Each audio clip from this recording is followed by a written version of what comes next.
জয় রাধাশ্যাম। সকলের চরণে কোটি কোটি প্রণাম।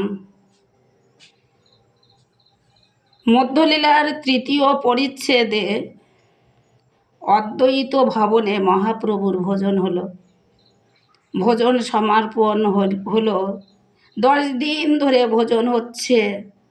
এমনিভাবে 10 দিন ধরে ভোজন সমর্পণের পরে মায়ের চিন্তা মনে এলো, তোমরা আমার মাকে একবার দেখাতে পারবে? এই কথা শুনে গৌরহরির আদেশ নিয়ে সকলেই চললেন নবদ্বীপে। নবদ্বীপে এলেন। নবদ্বীপে এসে শচী দেবীর কানে যখন পৌঁছালো তাঁর পুত্র, প্রিয় পুত্র নিমাই এসেছেন শান্তিপুরে, মা কি আর ধৈর্য ধরতে পারেন? নিমাইকে দর্শন করবার জন্যে আলু থালু কাঙালিনী প্রায় মা ছুটতে ছুটতে গেলেন শান্তিপুরে। এদিকে শান্তিপুরে প্রভু আমার মুড়াইয়া চাচর ও কেশ নিলেন সন্ন্যাস বেশ। মা ওই চাচর কেশ মুন্ডন দর্শন করে হাউ হাউ করে কাঁদতে লাগলেন, ওরে নিমাই, তুই এ কি করেছিস নিমাই? চরণে প্রণাম জানালেন নিমাই। মা যখন প্রণাম জানালেন নিমাই তখন মাকে বলছেন, ও মা, তুমি ওঠো, তুমি কেন আমাকে প্রণাম জানালে? আমি না তোমার সন্তান, আমি তোমার পুত্র। মা শচী দেবী বললেন, ওরে বৈষ্ণবে দেখিয়া যে জনে না নোয়াই মুন্ডু, তার মুন্ডু গিয়ে পড়ে নরকের কুণ্ডু। বৈষ্ণবে দেখিয়া যদি কেউ গঙ্গা স্নানে যায়, পতিত পাবনী গঙ্গা ফিরিয়া না চায়। বৈষ্ণবে দেখিয়া যে জনে না নোয়াই মাথা, হাড়ির কোদালে তার মাথা যায় কাটা। নিমাই, আমি তোকে প্রণাম করিনি, আমি বৈষ্ণবকে প্রণাম করেছি। তোর সর্বঙ্গে দ্বাদশ অঙ্গে তিলক, বহির্বাস, তোর যে বেশভূষা, তোর বেশভূষা বৈষ্ণবের বেশ দর্শন করে আমি তোকে প্রণাম করেছি। নিমাই, তুই জগৎকে শিক্ষা দিতে পারিস, তোর মাকে তুই শেখাতে শিখলি নে। এদিকে বিষ্ণুপ্রিয়া যখন জানলেন তিনি আর অপেক্ষায় থাকতে পাচ্ছেন না, কিন্তু যাবেন না, কারণ স্বামীর আজ্ঞা শিরেধার্য। যে রমণী তার স্বামী আজ্ঞা পালন করেন তানার মতো পতিব্রতা আর কেহ হতে পারেন না। শুধুমাত্র স্বামীর আজ্ঞা পালন করলেই তিনি পতিব্রতা নারী। তাই চুপচাপ আছেন। প্রথমেই তিনি এক মুষ্টি চাল, একটা তুলসী পত্র, তারপরে একটা করে তুলসী পত্র গৌর নামে নিবেদন করে এমনিভাবে জীবন যাপন করতে লাগলেন। শাস্ত্রের প্রমাণ আছে, আহার বিহার আর মৈথুন তিনটেকে যে জন সংযম করতে পারবে না, লক্ষ লক্ষ সাধুসঙ্গ করে তার কিছু হবে না। হরে কৃষ্ণ। আপনারা সকলেই দেখেছেন পরশ পাথর, লোহার গায়ে ঠেকাবার সঙ্গে সঙ্গেই কিন্তু ওই পরশ পাথর ঠেকাবার সঙ্গে সঙ্গে লোহা সোনা হয়ে যায়।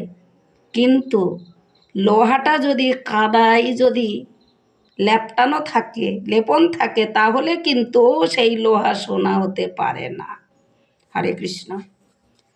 কমলা ছুটতে ছুটতে এসে, প্রিয়াজি প্রিয়াজি প্রিয়াজি, ও প্রিয়া, তোর প্রাণনাথ, তোর প্রাণবল্লভ শান্তিপুরে অদ্বৈত ভবনে এসেছে, তুই যাবি না? না, আমি যাব না। আমার মুখ দর্শন করলে তার ভজন নষ্ট হবে, আমি যাব না। কিন্তু থাকতে পারলেন না। দুটি নয়ন বাড়ি ঝরাতে ঝরাতে প্রিয়াজি চললেন শান্তিপুরে। গৌরকে দর্শন করে আছাড় খেয়ে চরণে প্রণাম করলেন। গৌর হরি আমার কিছুটা পিছিয়ে গেলেন। যখন পিছিয়ে গেলেন, প্রিয়াজি বললেন, গৌর হরি, তুমি সকলকে উদ্ধার করেছো, তুমি কি পারবে না এই হতভাগিনীকে উদ্ধার করতে? উদ্ধার করতে পারবে নাকি? তখন বললেন, প্রিয়া, তুমি তো জানো সন্ন্যাসী হইয়া যে জন প্রকৃতির সঙ্গ অতএব হবে তার আশ্রয়ে ভঙ্গ। যিনি সন্ন্যাসী, প্রকৃতি নামটি উচ্চারণ করলে তার আশ্রয় ভঙ্গ হয়ে যায়। যিনি সন্ন্যাসী, প্রকৃতি স্পর্শ করলে তার আশ্রয় ভঙ্গ হয়ে যায়। যিনি সন্ন্যাসী তিনি যদি প্রকৃতি স্পর্শ করেন, সঙ্গ করেন, নাম উচ্চারণ করেন, তাহলে তার সন্ন্যাস ধর্ম নষ্ট হয়ে যায়। বেশ, আমি জানি, কিন্তু জগৎ দুর্লভ। তুমি, আমি জানি আমার কষ্ট হোক, কিন্তু জগতের সবাই যাকে ভালোবাসে, জগতের সবাই যাকে প্রণাম করে, জগতের সবাই যার নাম জপ করে উদ্ধার হয়, সে হলো আমার স্বামী, সে হলো আমার গৌর হরি। তাহলে তুমি সবাইকে উদ্ধার করেছো, আমাকে উদ্ধার করবে না?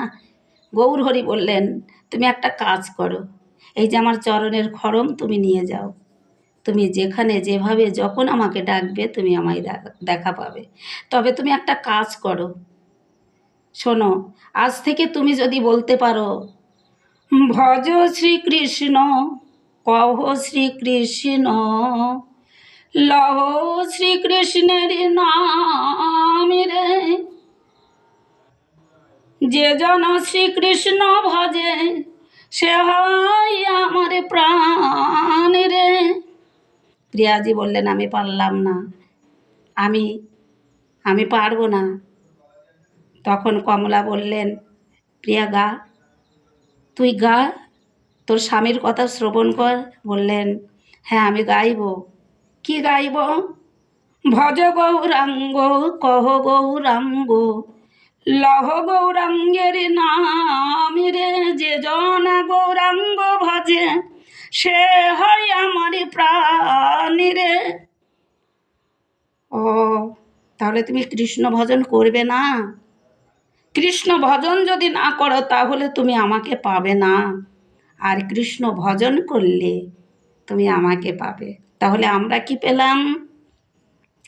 স্বামী আজ্ঞা পালন করে, তবে কোন স্বামীর আজ্ঞা পালন করতে হবে?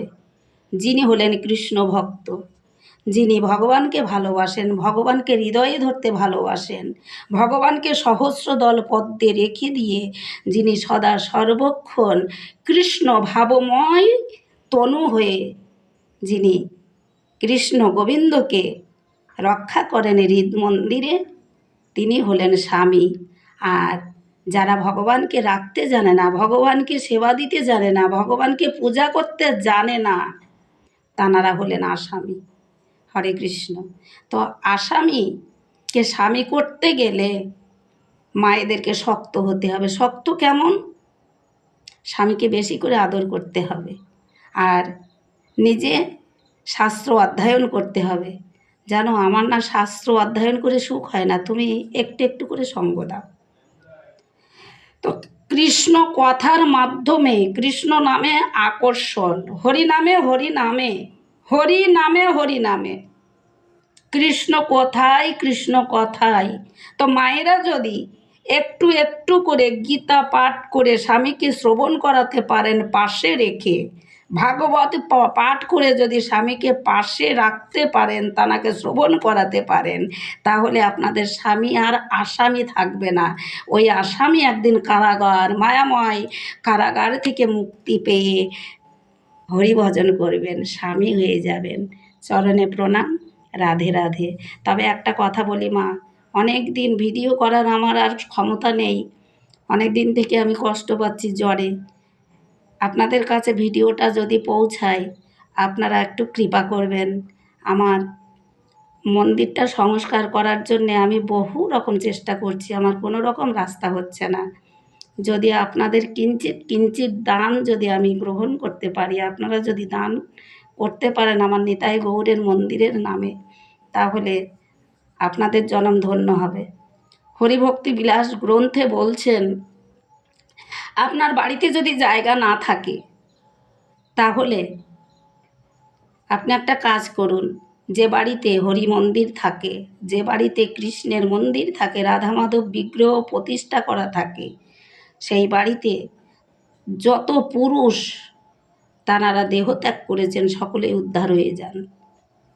আর একটা কথা, আপনার মন আছে কিন্তু পয়সা নাই, আবার পয়সা আছে কিন্তু আপনার জায়গা নাই।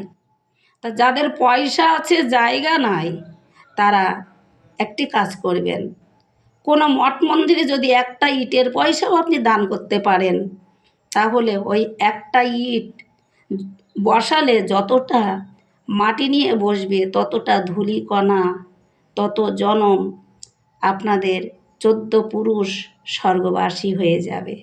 আর যদি কৃষ্ণ ভজন করতে পারেন তাহলে তো অনায়াসেই সকলকে নিয়ে গৌরচরণ গোবিন্দচরণ প্রাপ্তি হওয়া যাবে। রাধে রাধে।